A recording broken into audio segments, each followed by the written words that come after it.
Polda Metro Jaya akan melaksanakan gelar perkara khusus kasus tudingan ijazah palsu Presiden ke-7 RI Joko Widodo yang diajukan kubu Roy Suryo CS pada Senin 15 Desember 2025.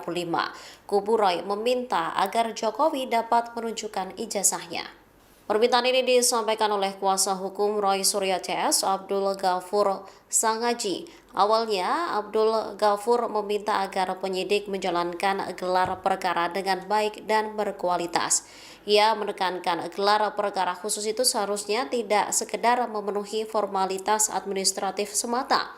Momen ini disebutnya menjadi kesempatan tersangka maupun penyidik untuk berdiskusi lebih detail, sehingga tak lagi menimbulkan Download Tribun X sekarang, menghadirkan lokal menjadi Indonesia.